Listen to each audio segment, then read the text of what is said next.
have attendance, but if they have the question, you just go. All right. We're going to go ahead and get started. Welcome, everybody, for our work session this evening. First up, is there a motion to accept or modify the agenda? I move to accept the agenda as presented. Is there a second? I second it. All those in favor, aye. Aye. Opposed, no. Thank you. Next up this evening, we have the consent agenda. Is there a motion? I move that the consent agenda be approved as presented. Is there a second? Second. All those in favor, aye. Aye. Aye. Opposed, no. Thank you. Next up this evening, school reports from our school resource officer.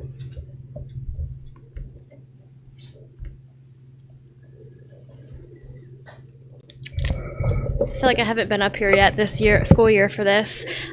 So this year or this month, I kind of modified the report to make it a little bit easier to read. I kind of lumped offenses into like categories versus the 7-8 page document, and then broke it up by locations as well. So for the month of October, we had 23 total offenses. 23, 6 at Skyline Middle, 8 at Skyline High, 2 at Warren County Middle, and 7 at Warren County High. Over there, you can kind of see what they are related to: assaults, child pornography-related offenses. The drug-related offenses are going to be your THC vapes. We've just kind of lumped it into that category because it is considered a drug. So not to give the impression that it's hard drugs or anything, but that's going to be where the THC vapes are. Then informational and threat assessments. So we did see a huge increase in threat assessments this past month. It's typical around, it's usually November, December, around the holidays. So it was a little earlier this year with it being in October. But we do see them regularly closer to the holiday season. And that's not just for students, right? That's when we also see a lot of the calls come in outside of the public schools too, is around the holidays when people are feeling, extra lonely and missing those things. So that's typical there. After that, I also did a graph. And with the graph, what I did was I only put up the schools that had reports and the offenses that we had. So again, it's not big and clustered. So you can kind of see clearer in October what we dealt with and the schools that we dealt with them. So it's not just crammed.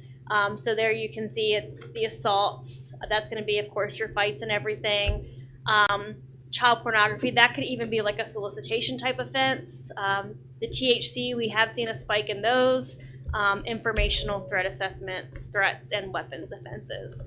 After that, I still did the overview from the current school year. So the next report is going to be year to date, and it's going to be August to October 2025, which we've had 63 total incidents for the entire school year so far. I'm working on creating and comparing the two, like from this year and last year. The formulas aren't formulated, so I'm still working on that, but hopefully in the next couple months I'll be able to show you where we were last year versus where we are this year. Has there been an increase, a decrease, are we kind of staying leveled? So that's my overall goal with this new format, is that we can look at it at a bigger picture and even see where the increases are coming from to kind of target those areas. Overall, if you want to go to the graph map, same thing here. The schools listed are the only schools we've had offenses at. So if the school's not there, we haven't had anything, and it kind of just, again, breaks down. So I'd like your feedback on this format versus the other format that we've used in the past. I feel this is a little bit easier to read for everybody. It's a total picture versus trying to put pages and pages together. So if you guys like this format, I will continue presenting it like this for the remainder of the year. Yeah, I think it's a great job. I think it's easier to visualize and see. Yeah. And like I said, I'm hoping to put, make graphs between the years to see kind of where we're at. Any other questions, comments, concerns? Okay. Thank you. Thank you. Next up, we have the 2025-26 school calendar. Is there a motion to approve? I move to approve the 2025-26 school calendar. Is there a second? Second. All those in favor, aye. Opposed, no. Thank you. Next up this evening, we have our action agenda. The first item is acceptance of the FY 2025 School Activity Fund Audit Report. Is there anyone here from the public who would like to speak on that? Okay.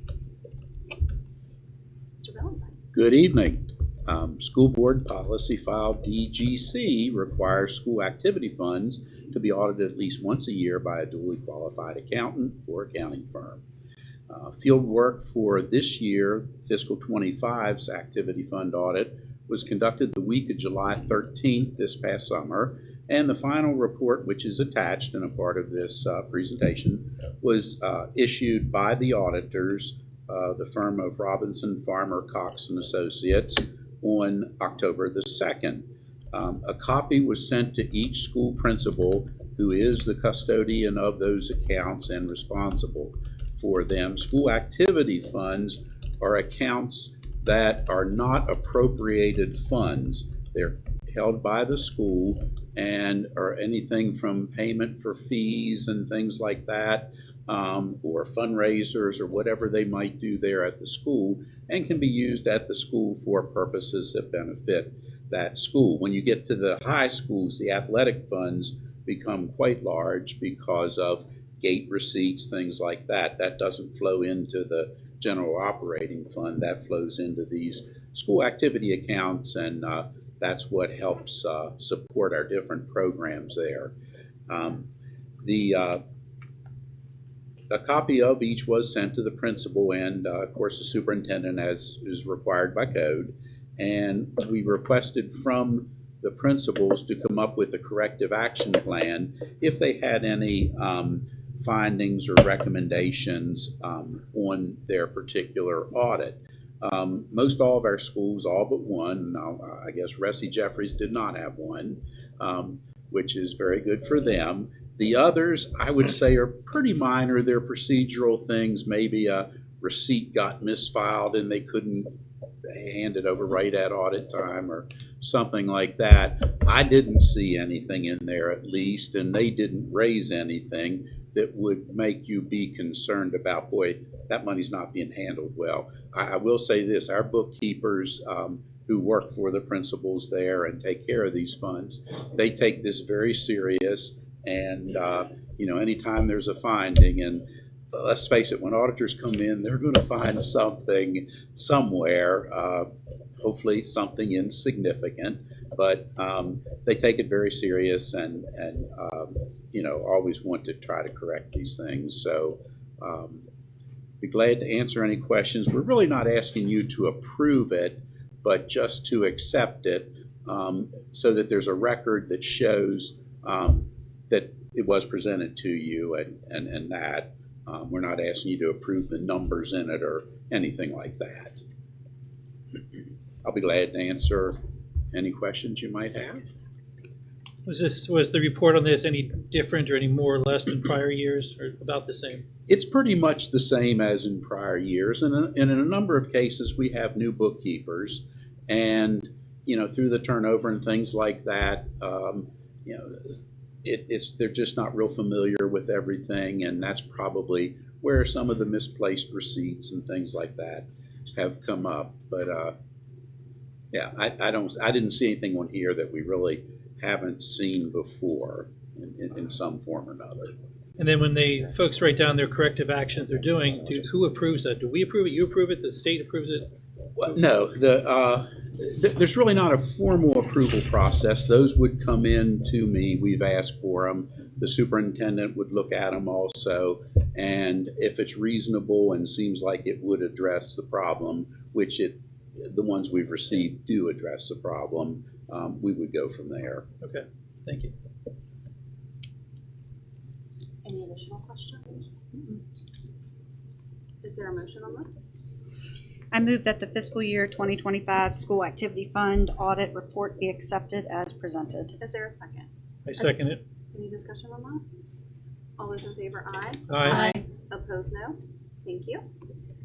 Next up this evening, we have the second reading of the 26-27 school calendar. Is there anyone here from the public who'd like to speak on this? Okay. Dr. Foster?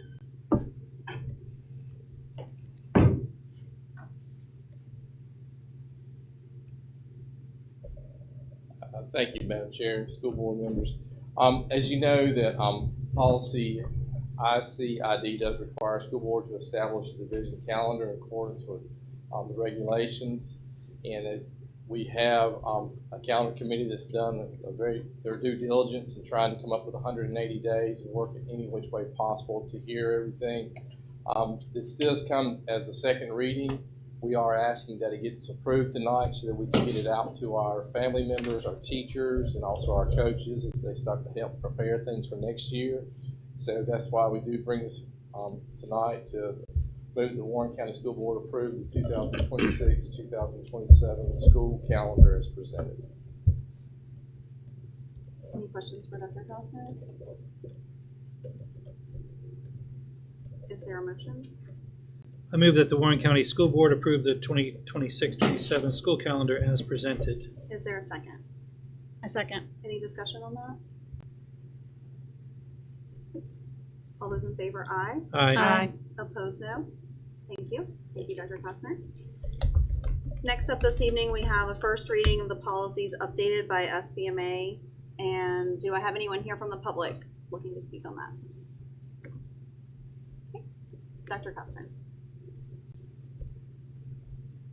Madam Chair, school board members, as you do know, that we do have a school board policy subcommittee. They work directly with SBMA. SBMA has submitted a policy DJF, policy EB, policy EBAB, policy EBBB, policy GAB/IIBA.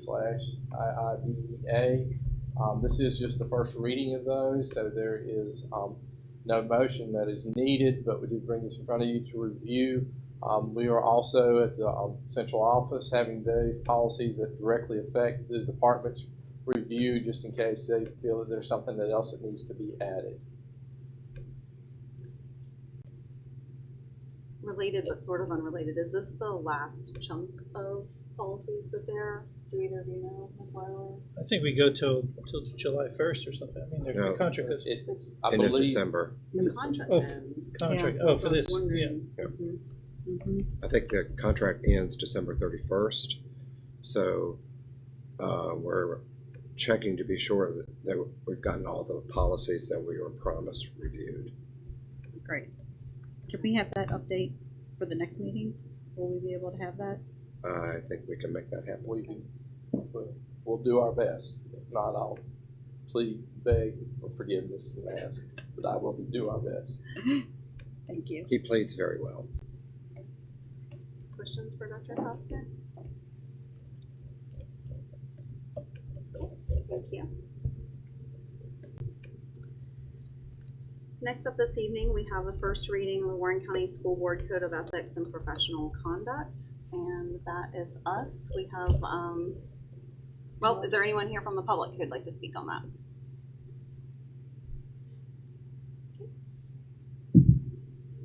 We have 2 attachments on our board docs.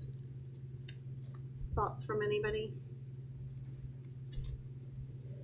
Yeah, I can speak on this. So although it's on here as a first reading, we did present a draft at the last meeting, and we did receive some feedback from the public on that, including from both of our school board member elects. So thank you to them for their participation in that. So I took the feedback that I had received from multiple different people and kind of worked that into the draft.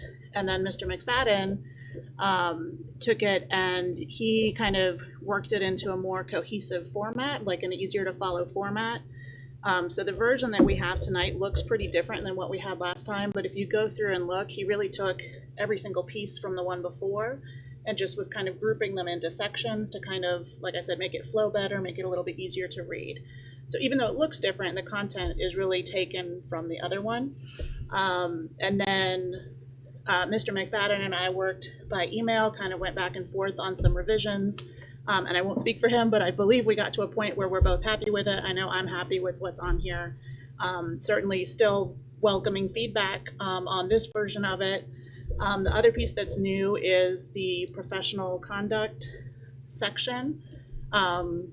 and they kind of go together, and the one references the other, so I thought it was important to present them both, but that's another thing that Mr. McFadden kind of put together for us, and I reviewed and gave feedback to, and so I feel like those, I feel like they're in a good place. They're looking strong and ready for any other feedback from the public or, obviously from you all as well. Yeah, as I mentioned at the last meeting, I looked around at different policies and procedures and guidelines from different schools. We came up with the Stafford County had one, and so I took that and rewrote it for us, and that's for the board governance procedure. It's the second document on here. Board governance protocols procedure goes through, sort of defines who we are, what we are, and our duties, and what we're called to do, and the relationship to the superintendent to the board, and the relationship to the clerk to the board, and the board chair, and everything. So it just goes through. We have new people coming and going, especially coming soon. It's good to just look through and say, oh, that's what I'm doing, that's what it's about, this is it. So it's something there's nothing controversial about anything. It's just saying here's the way it is. There are some items in the board governance protocol that we don't currently do, and we will have to decide whether we want to do them before we approve these. For example, I think there's something in here that says that we have a required amount of training, and I think it says 4 hours of training per year, which I think we're required to do something, but I don't know if it was ever spelled out for. We'd say in there also that during every meeting we'd have a section for where the committees would have a time to speak about something. Again, they don't have to speak, but at least it's on the committee. So there are a couple of things in here that are protocols that apparently they're the protocols of Stafford County. But I know Ms. Lowe and I thought they'd be good. We don't do them now, so it is something that before we approve them to go through and make sure we know what we're committing ourselves to do. And I wouldn't recommend doing that until obviously January when new members come on and can look through it all, because we're all going to be held accountable to this. So that's the board governance and the policy one. And then the first one that we talked about, the one that's up on the screen, is about the code of ethics. That was the one that was modified from the one that was presented at the last meeting. That's put into more detail about things. And even at the end of it, it says failure to adhere to this code of ethics and professional conduct may result in a vote of censure or other action as permitted by state law or Warren County School Board policy, and represents a failure to appropriately represent our community as a publicly elected official. That is we don't have any policies about censure in our policy book, so that could be another thing we do, is to add how would it be, how would we do it. Is there a first step, second step, third step?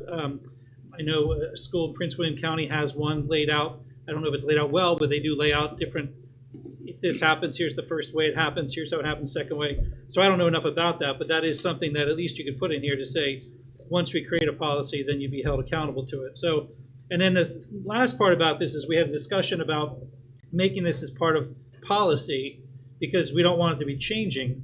And we had talked about, was it BBAA? Was that the one? BBAA is sort of the very short version of what governing aspects that we have as a school board. And I would recommend, before we move further, after we have readings of this, you can end the whole BBAA with a bullet point that says, and we will adhere to the booklet on ethics and whatever it is, that we adhere to these things, and it will be reviewed on a yearly basis to ensure it's updated. So you wouldn't have to change much about BBA. You wouldn't have to include this in it. This could still be a handbook or a policy, protocol to follow, but it would be in the policy that says we're adhering to this thing. So that's just an option to get it in there, because if you put it in there as a policy, I mean, you certainly could. I don't have a problem with that either. It's just, it would be easier just to change the policy one line and say, by the way, we promise to adhere to this thing, and you could do that. Where would this be stored if not in our policies, though? Well, yeah, in an addendum, or for example, like for the employees, there's employee policies and things, and then we have the employee and student handbook as well. So it's kind of that concept. In the policies, we state that students and employees are bound by certain things, but then we also say, yeah, it's also in the employee handbook, and that's the thing that seemingly is updated on a regular basis to make sure it's concurrent with what's going on. So that is one way to do it. Where it would be stored, I don't know. It could just be on a board doc document of external documents, sort of with the one-page document that we can't always find. And it's just, again, I'm not pushing for it. I'm just looking through, seeing how to get it in there so it doesn't get lost in it. This is a thing that, depending on who the board is saying, do we want to change this? Did something bad happen this year that we want to change it and make sure, oh yeah, we need to talk about that one and update that. It's sort of easier to do that than it is to update a policy. And if you had on a yearly basis saying, we're gonna review it on a yearly basis to go through and make sure, yeah, do we still all abide by this code of conduct? Is that something we wanna do? You can do that too. Yeah, just ideas.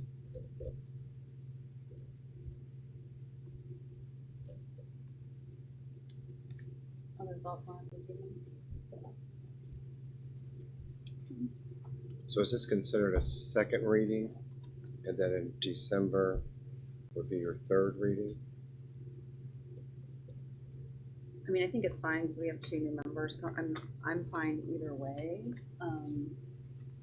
But we talked about it last time, but it wasn't an official reading form, so I think it's fine for us to wait Okay.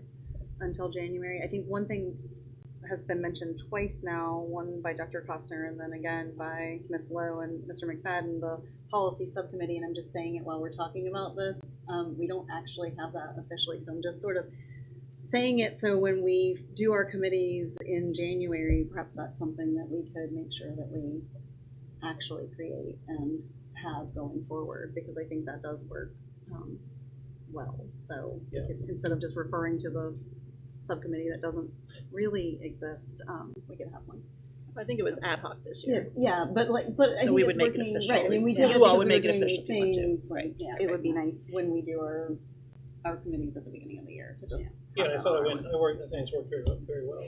And I do want to thank both Mr. McFadden and Mrs. Lowe for their work on this and for their work on reviewing all of those policies. I do appreciate it, and obviously, no question, I believe it is definitely needed.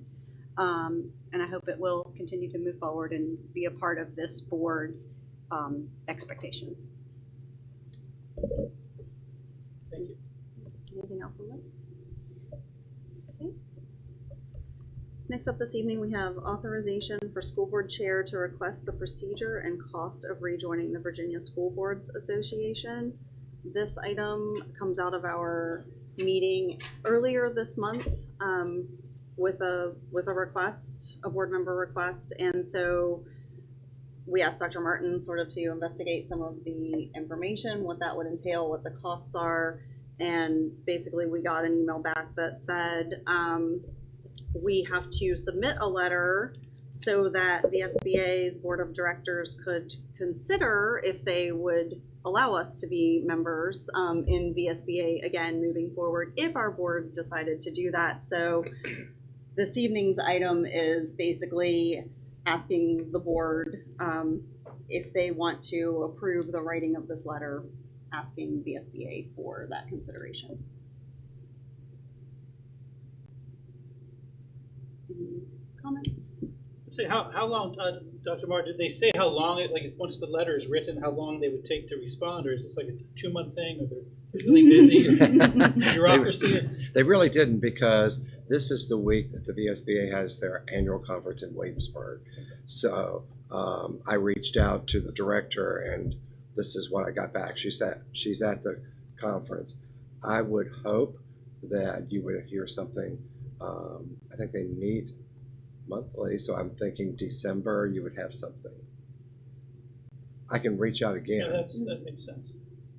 My only question is, of course, not all of us are here tonight. Board members, someone's missing who cares a lot about this topic, and just thinking that it could be good if we're not going to hear back for after the next meeting, that theoretically we could at the next meeting do this, and if people have opinions about it, they could voice it in public at the December meeting or before the time comes. So just I'm throwing that out there. Because obviously we're not going to do anything, as everyone knows, we're not doing anything about this until the new members come on, but maybe the new members don't even want to pursue this at all. I don't know. This is obviously, it's a board request. You're allowed to, people on the board are allowed to request that, and I'm all about that, just voicing another opinion of saying, since we're not going to hear back till after the next meeting anyway, maybe we could talk about it at the next meeting and then send a letter. Well, we're not going to hear anything until we send a letter. Yeah. Yeah, I don't think So we know this when we'll is, hear back. I feel like this is just everybody saying, okay, let's get some information to know what the options are. I don't have any problem with that, and I think we should move forward, so that way, in January, those conversations can be had to start out, because the information will already have been gathered. Yeah, this is really just, is there information that we can get, that they're even willing to. Totally understand. Any other discussion? Is there a motion? I move that the school board chair be authorized to send a written inquiry to the executive director of the VSBA asking about the process and cost to rejoin the association for the remainder of this school year. Is there a second? Second. Any additional discussion? All those in favor, aye. Aye. Opposed, no. Thank you, and I'll work on that later. Okay, up next we have the, I guess, fourth reading of policy IIBEA-R2/GAB-R2, employee use of social media and electronic communication. Is there anyone here from the public to speak about this? Okay, Dr. Costner. Thank you, Madam Chair. School board members, as you all do know, that social media is an ever-growing and ever-changing animal, so to speak. And as you know, that we have been working with our due diligence to try to come together to come up with a policy that works great for Warren County Public Schools. We did at the last meeting that we had when we discussed this policy, request to reach out to the attorney. Our attorney did reply with a response that recommended to actually try to merge the policies together. Mr. McFadden's was able to look over that and submit something to us. So therefore, what you have in front of you is the merged social media policy that Mr. McFadden presented. That was from the attorney's information, and then also the red line one that we've been working with. So there is the board. What we're asking is just to kind of right now just look at it and determine from you all which way, how do you want to move forward. I know this is the fourth reading, but there's two kind of policies in front of you, and what do you feel good with that we can rewrite or combine and bring together for a final vote. One of the things that I would like to ask when we do make the final vote and the decision with the social media policy is that you do allow time for all the faculty and staff and administrators to know about this policy, because as the way it is currently written, that if a teacher had friended somebody, say for example, I teach on the high school level, and my neighbor who goes to Warren County High School cuts my grass, and I friended him on Facebook, say, hey, you need to come cut my grass. I'm now in violation of the policy as it is written. So that's why we just need to make sure we don't want to put something forward that the next day you get reports, HR gets reports that somebody's in violation of a policy. It will take some time. We're asking if we can have some time once the decision's made, whatever it may be, that we move forward and share it with the faculty and staff to make sure that they all stay in compliance. Do you feel like the limited exceptions doesn't cover that? Well, in reading the, let me refer to, let's go to It's under 4, under the consequences. employee, let's see. Which document, red line? I'm on the red line, It's but on- I think it's 7 on the other one. It's 7 on the other one. In fact, it says employees who have legitimate non-school relationships with students, family members, church groups, sports teams, civics groups may communicate outside school settings, provided that, and it lists what they're provided. But again, the person who cuts my grass doesn't fall under that parameters, because with it being that specific. That's the question. If somebody is babysitting my child, I say, hey, can you reach out? If I reached out on Facebook, or if I send a text, I'm now using my personal device to communicate with a student, which goes directly against the policy, because it doesn't fall under the parameters. Again, with policy in place, I do understand the need. I understand the importance of it.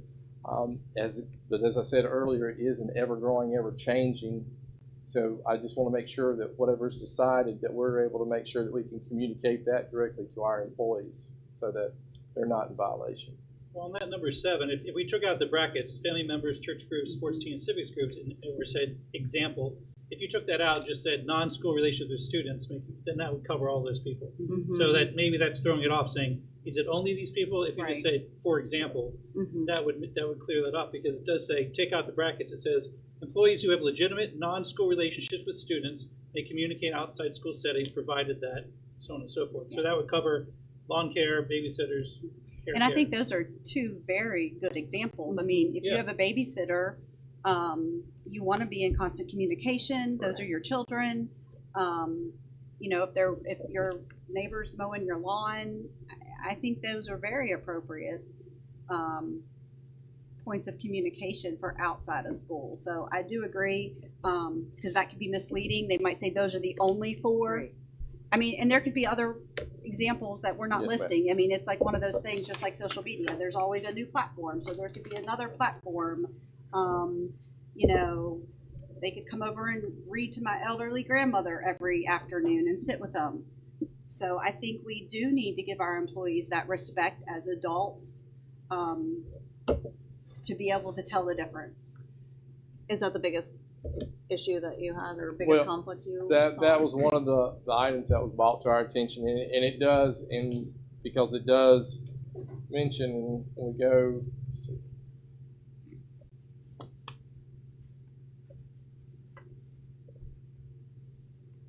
Because when it goes, if you look at item 3, communication with students, number 2, I'm on page 2 of the second document. The red line? The red line No, document? no, sir, the other The document. merged or the red line? Thank you. Yes, I'm on the We've got two merged there. document. Gotcha. I'm looking at because it's much clearer to read. Yeah, sure. And again, thank you, Mr. McFadden. You did a good job of compiling it together.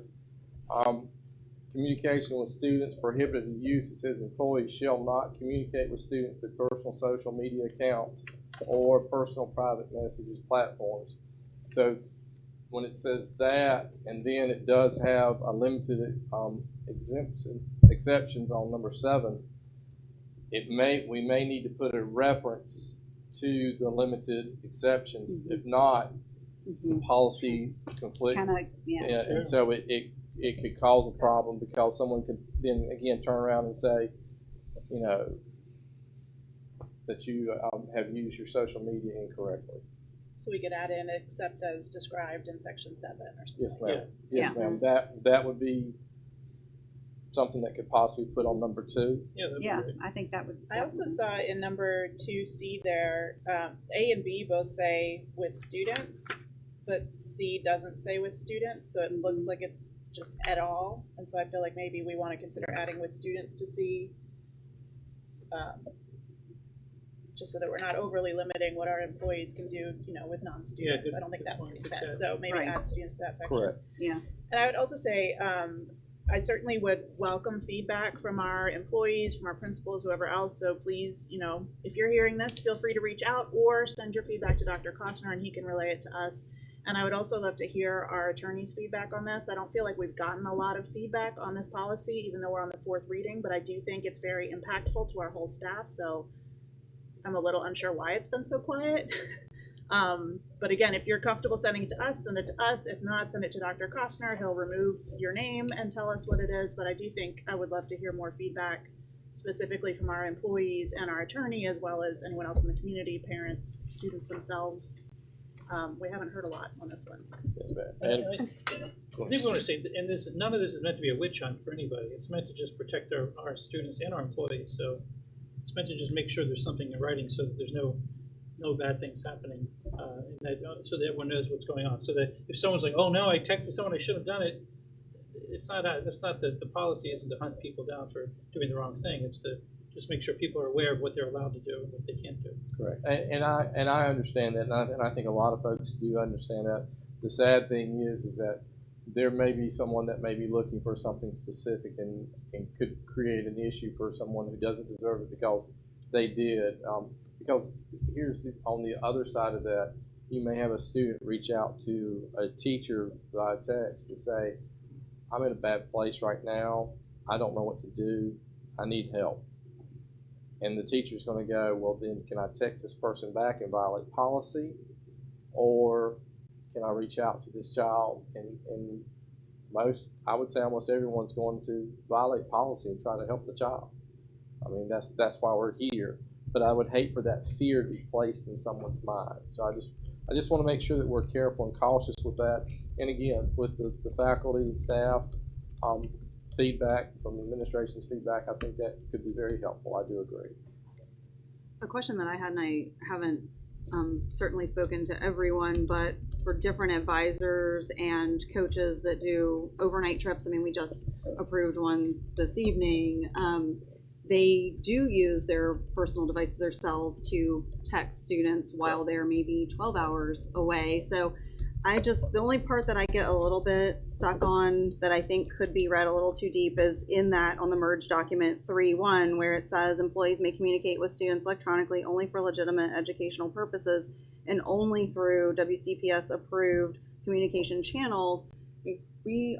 When an advisor or a coach is 3 or 12 or however many hours away with our students, they will need to likely be able to text them. And someone brought up an app that I'm not familiar with, but I guess it's used through education, the Remind app, but they were talking about sometimes there's like an hour delay before that goes through on messages. Well, if a student is trying to text them, they need to be picked up from somewhere. We need it to be in real time. So one possible thing would be considering just with any of those overnight travels or any travels, maybe having something on there that does say, permission to text with the student or whatever that looks like, or that goes in those permission slips. Or even just somehow we're acknowledging that we realize there will be times when texting is going to be necessary. Even for day trips, if they go an hour away for day trips, I think it would be the same, reasoning to, you can't wait an hour necessarily and to group text, hey, everybody needs to be here then, or whatnot. So, But even on those day trips, they do parents fill in a form and sign it. Oh, yeah, So I mean, that would be the most ideal place to make it say, I give permission for the school to communicate with my child via text. Here's my kid's number, whatever. And at least it's right there and then per time, because they might another time not want to do it, but each time they can do it, they can present. That'd be easy. But I do think we should in here is that permitted use. Employees may communicate with students electronically only for legitimate educational purposes. What do we say? Primarily Primarily only through WCPS approved communication channels. So that it's only, and primarily meaning you're allowed to in another channel if it's an educational purpose, which a field trip is an educational purpose. So we said primarily through the WCPS approved communication channels, that would allow for another channel if it's for an educational purpose. just trying to avoid that more of what you just kind of said. We don't want somebody who's traveling to feel frozen. Right. And, as a parent, I don't want my daughter to be 12 hours away and feel like she has to text me Right. who's 12 hours away. Yeah, exactly. Yes, ma'am. So if people would like, I could add those things that we just talked about when I get home tonight or tomorrow morning, whatever, send them back to you, Dr. Costner. Maybe send to the I can lawyer. I can send it to the attorney, and then I can also send it out to our school admin to say if they have any questions, please feel free to share this. I know we're getting ready to get the break, but still, they'll be able to help disseminate that and share it with their staff also. Well, then maybe you should, so we don't want to spend extra money on lawyers, maybe send it to the admins first and give them a period of time to look at it, get their reviews back. Because then we can decide to put it in there or not, or whatever the decision is, and then send it to the Send it to attorney. the attorney. Yes, sir, I can do If that. that would work better, cheaper. Okay. Sounds good. Sounds like a plan. Okay. All right, thank you. Anything else? Thank you. Thank you. Okay. Will someone please read us into executive session, Mr. McFadden? This motion is made that this open public meeting of the Warren County School Board become a closed meeting pursuant to Virginia Code Section 2.2-3711. The school board desires to discuss the following matter in a closed meeting. Section 2.2-3711A1, discussion, consideration, or interviews of prospective candidates for employment, assignment, appointment, promotion, performance, demotion, salaries, disciplining, or resignation of employees of the school board, specifically the personnel report and the personnel report addendum. Is there a second? Second. Mr. Valentine, could you do roll call, please? Mrs. Lowe? Aye. Dr. Funk? Aye. Madam Chair? Aye. Mr. McFadden? Aye. Great, thank you.